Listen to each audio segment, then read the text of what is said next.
आज कुछ लोग बहुत भ्रामक प्रचार कर रहे हैं, गलत कर रहे हैं कि रामलला का जो मंदिर बन रहा है, बन चुका है और प्राण प्रतिष्ठा हो रही है, उसके संबंध में तरह तरह की चर्चाएं लोग कर रहे हैं कि प्राण प्रतिष्ठा नहीं होना चाहिए, मंदिर अभी नहीं बना है।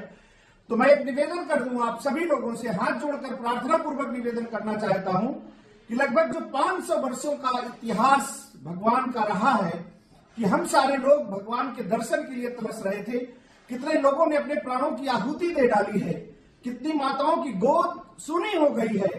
तो इस समय ऐसा कार्य न करें।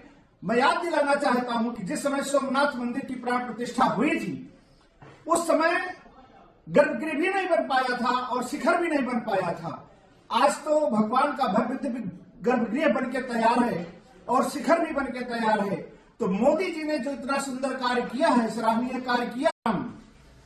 आज कुछ लोग बहुत भ्रामक प्रचार कर रहे हैं, गलत कर रहे हैं कि रामलला का जो मंदिर बन रहा है, बन चुका है और प्राण प्रतिष्ठा हो रही है, उसके संबंध में तरह तरह की चर्चाएं लोग कर रहे हैं कि प्राण प्रतिष्ठा नहीं होना चाहिए, मंदिर अभी नहीं बना है। तो मैं एक निवेदन कर दूं, आप सभी लोगों से हाथ जोड़कर प्रार्थना पूर्वक निवेदन करना चाहता हूं कि लगभग जो 500 वर्षों का इतिहास भगवान का रहा है कि हम सारे लोग भगवान के दर्शन के लिए तरस रहे थे, कितने लोगों ने अपने प्राणों की आहुति दे डाली है, कितनी माताओं की गोद सूनी हो गई है। तो इस समय ऐसा कार्य न करें। मैं याद दिलाना चाहता हूं कि जिस समय सोमनाथ मंदिर की प्राण प्रतिष्ठा हुई थी, उस समय गर्भगृह भी नहीं बन पाया था और शिखर भी नहीं बन पाया था। आज तो भगवान का भव्य दिव्य गर्भगृह बन के तैयार है और शिखर भी बन के तैयार है। तो मोदी जी ने जो इतना सुंदर कार्य किया है, सराहनीय कार्य किया है, राजनीतिक तुष्टीकरण में न आकर के हम लोगों को भगवान के प्रति श्रद्धा से नतमस्तक होकर के स्वीकार करना चाहिए कि अगर मोदी जी न होते तो आज ये मंदिर का निर्माण और भगवान अपने गर्भगृह में नहीं जा पाते। तो निश्चित रूप से ये मोदी जी की परिकल्पना है, मोदी जी का त्याग है, मोदी जी का परिश्रम है।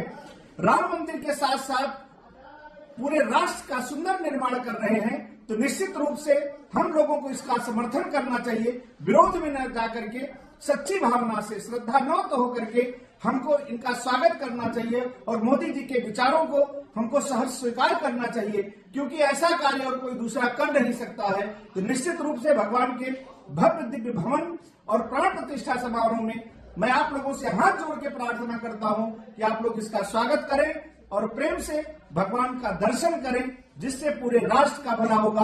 पूरे राष्ट्र ही नहीं, पूरे विश्व का निश्चित रूप से एक कायाकल्प होने जा रहा है। जिस दिन भगवान अपने भव्य दिव्य भवन में विराजेंगे, उस दिन पूरा विश्व सुखमय होगा, पूरा भारत सुखमय होगा।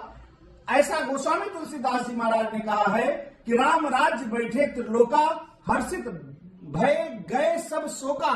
निश्चित रूप से भारत देश आह्लादित होगा और सबको सुख की प्राप्ति होगी। एक नए राष्ट्र का निर्माण माननीय मोदी जी कर रहे हैं।